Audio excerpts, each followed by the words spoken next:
Hello and welcome back to part two. So, like I said, in this one, we're going to look at the mechanism of action of the RNA and DNA vaccines. And in order to do that, we need to go inside the cell. Now, having taught biology in schools, I'm well aware that this is the kind of image that most students leave school with of the cell, that it's a bag of mostly water with a few bits in. But it really is very, very much more than that. And in this image here, which is still relatively low magnification, but you can begin to see some of the complex structures that exist inside the cell, stuff you've very likely never heard of: endoplasmic reticulum and ribosomes and Golgi complex. And this is really just scratching the surface. I'm just going to pause here just to take a moment to express, indulge me if you will, just for a moment, my sense of awe and amazement and wonder when I started to understand what goes on inside a cell, right? The unbelievable delicate balance of complex processes all playing out in harmony with each other. It is really quite extraordinary what goes on in there. But anyway, moving on with our story. So let's just start with a very quick comparison between traditional and novel vaccines.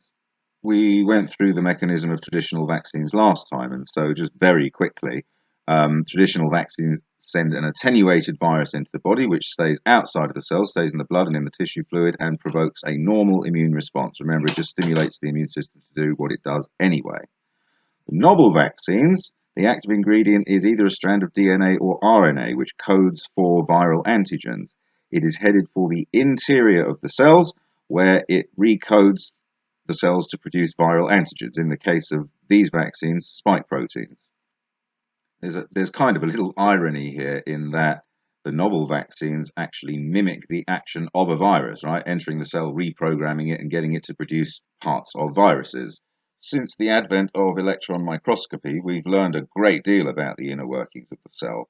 But there is still much we do not know, and the cell as a totality we are a long way from understanding. And so I have to say my initial response to a vaccine which enters the cells and reprograms it is, well, we don't really know what we're doing, and so you fuck with these things at your peril. However, this novel vaccine platform does have the potential, unlike traditional vaccines and unlike our own immune systems, it does have the potential to create protective inoculations against rapidly mutating viruses. So it's a really interesting technology and worth understanding better, and that's what this video is about. So although both of these have the end goal of entering the cell and producing spike proteins, they do so in different ways. They enter the cell differently and they program the cell differently. And so in order to understand their mechanism of action, we're going to need to revisit the cell membrane, and we're going to need to understand the process of protein creation. But before we get into that, let's start with a quick tour of the interior of the cell and show you some of the main features of it. And then we're going to revisit some of those in more detail in order to explain the mechanism of action. So, complex though they are, the cell is fundamentally about doing three things. Firstly, producing energy in order to drive the processes of manufacturing proteins and lipids, which are structural elements of the cell. So it has to produce energy and it has to produce components to repair and reproduce its structure. And so as we lift the lid off of the cell, the first thing we get to is a mitochondria. And mitochondria are responsible for energy production. We need not concern ourselves too much with that. It's not part of the story that we're telling here. This little green thing assembling itself is a microtubule. Microtubules are assembled and disassembled all the time in the cell to provide little conduits. And walking along this microtubule, this thing that looks like a little man carrying a giant golf ball on his head, this is a molecular machine transporting a protein along a microtubule. Again, of no real importance to the story that we're telling here, but it's cool and it's another glimpse of the amazing complexity inside the cell. Next, we come to the nucleus. The nucleus is where the DNA is stored, and the DNA is the library of proteins which the cell knows how to make. All the proteins that the cell is ever going to make, the instructions for how to do so are contained in the DNA in the nucleus. And then that information is transmitted out here to the endoplasmic reticulum. This folded membrane is the endoplasmic reticulum, and you can see there are little things crusted onto the endoplasmic reticulum. These are called ribosomes, and it is here at the ribosomes where proteins are made. Once the proteins are made, they are transported out to the Golgi complex. The Golgi complex assembles them for use inside the cell. And then the last thing to mention is the cell membrane. The cell membrane is a fluid boundary to the cell embedded with proteins, and those proteins provide stability, transportation, recognition. We're going to come back to the cell membrane in more detail very shortly. At its most basic level, the cell membrane is simply two layers of lipids stuck together. So you can see on this animation, the green spheres are the heads, the white lines are the tails. Heads point in and out of the cell, the tails glue the two layers together. In amongst that, all the coloured blobs are proteins. These do a couple of different things. One is, as we learned in the first video, about recognition, expressing antigens on the outside. Probably their most important function is structural integrity. Lipids dissolve in lipids, and so if two cells were to contact each other and the cell membrane was just made of lipid bilayers, then the two cells would merge with each other and your whole body would very quickly become a big mess. So the proteins provide structural stability as well as aiding with transport. But the main thing to take from this is the lipid fluid nature of the membrane. It's not a solid boundary, it's a dynamic fluid boundary.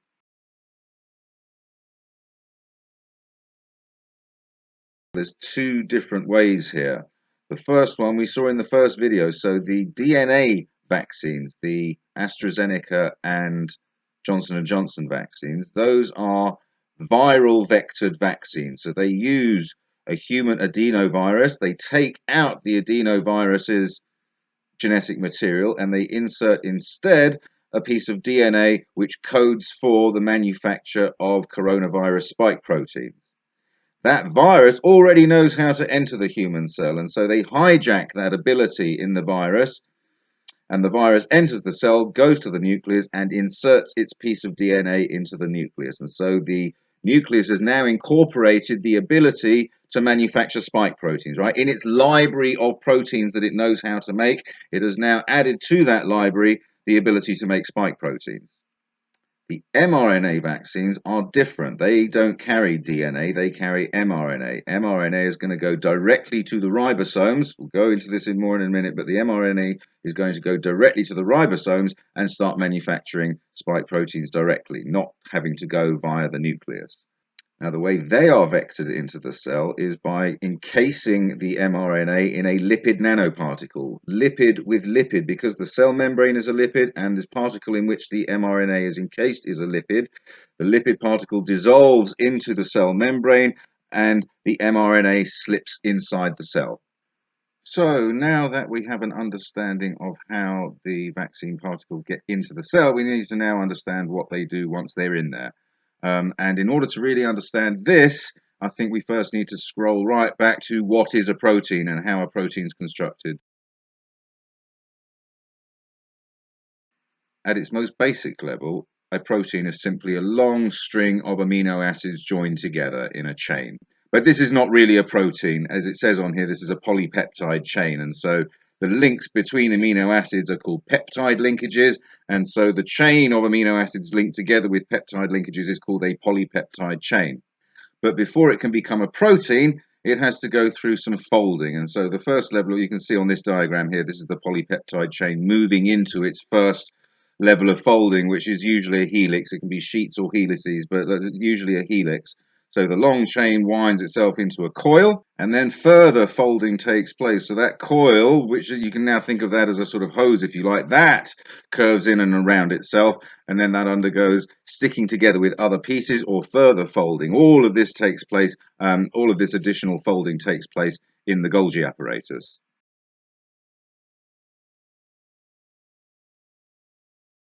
Proteins are assembled at the ribosomes by joining together amino acids in a long chain. The order in which those amino acids are joined together define what the protein is going to be. What the ribosomes do is they bring amino acids one by one by one. They bring amino acids to the ribosome and stick it to the last one. And bit by bit by bit, they build up a chain.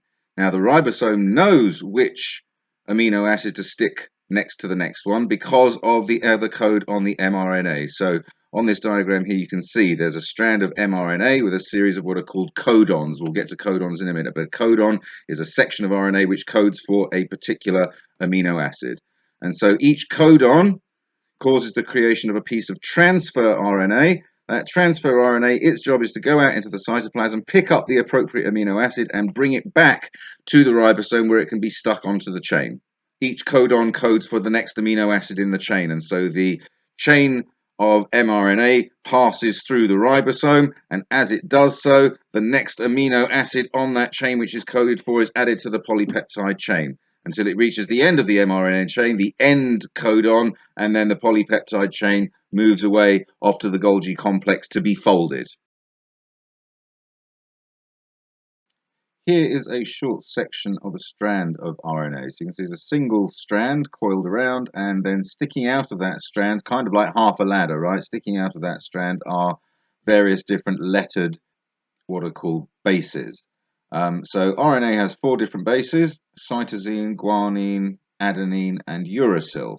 The codon is simply 3 bases in a row: ACG, UAC. Each of those is a codon, and you can see there are 7 codons on this little strand of RNA here.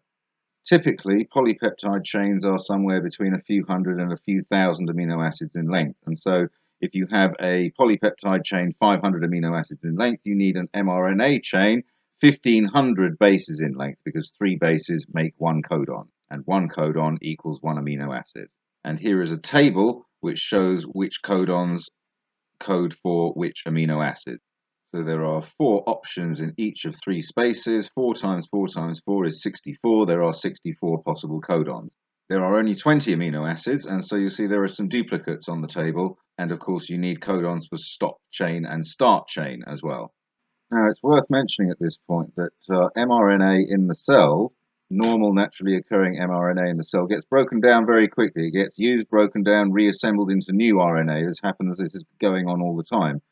The mRNA vaccines change the uracil base, right? Remember, one of the 4 bases was uracil. The uracil base is changed to another chemical, pseudouridine, I believe it's called. Doesn't really matter what the name is. The point is, the uracil base is changed in order to allow the mRNA to persist for longer than it otherwise would. Like I said, it gets broken down very quickly ordinarily, and the change of base allows it to persist for very much longer. Exactly how long is, to the best of my knowledge, not clear. mRNA codes for proteins. The mRNA vaccine enters the cell via the lipid nanoparticles interaction with the membrane. The mRNA goes directly to the ribosomes and starts making spike protein. But if RNA codes for proteins, then DNA codes for RNA. And you remember the other vaccine delivered via its viral vector a strand of DNA to the nucleus of the cell. So the final piece of this story is the transcription of DNA into RNA. The human genome contains instructions for making about 20,000 different proteins, or more specifically, 20,000 different RNA strands, which in turn code for the proteins. As we zoom in on these chromosomes, we can see gradually unfurls, and eventually we get down to the single double strand of the DNA molecule itself. The DNA is coiled up and coiled up and coiled up and coiled up on itself again and again and again. But it is said that if you lay out the DNA end to end in a straight line, each and every cell of our bodies contains about 1.8 meters of it.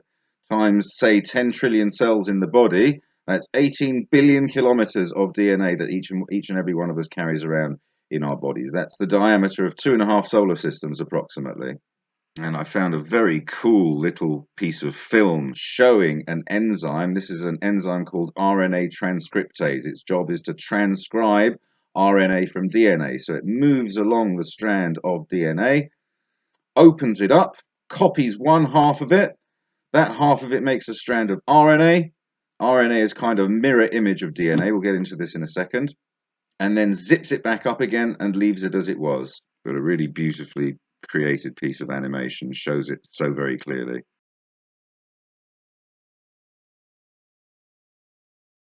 In order to explain this, we first have to compare and contrast DNA with RNA.